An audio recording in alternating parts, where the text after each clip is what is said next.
Of all the behavioural biases that people are prone to, one of the most prevalent is optimism bias. We typically assume that things are going to turn out better than they do, and we overestimate the control that we as individuals have over events. It's widespread, and it's one of the things that you really need to guard yourself against as an investor. Both your own optimism, but also other people being optimistic with your money is also a thing that can really trip you up and lose you a lot of money. Even people going to casinos, where it's not very much dependent on your own skills, have this optimism that they're going to beat the odds of the casino. That's why you'd go playing, right?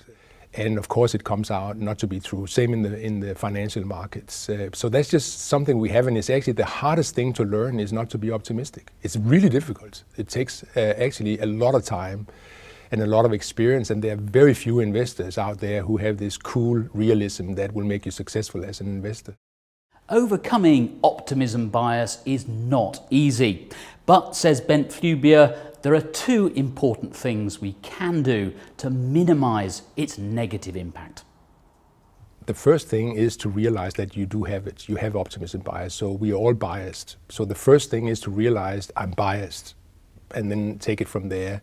And of course, if you're biased, you need to be de-biased. So you need to de-bias your decisions. And that's actually possible. Just telling people about what the empirical data are regarding the decision that they're making will make them less biased. It will not eliminate the bias. It doesn't go to zero, but it'll eliminate 30 to 50% of the bias. But, says Professor Flubier, there's a more effective way to tackle optimism bias. And that's to keep the number of subjective decisions we make as investors to an absolute minimum. The real secret to getting bias out is not to make subjective decisions.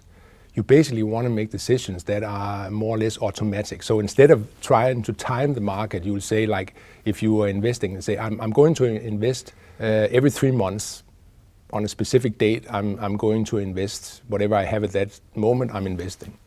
And if you do it like that, every 3 months you're investing, you'll do better than if you try to save up your funds and figure out where the market is going and then try to time the market. Optimism bias has to have an opportunity to kick in, right? And that's only when we make subjective decisions. That's when it kicks in. So the more you can eliminate those and go on autopilot, so to speak, the better off you will be in making investment decisions.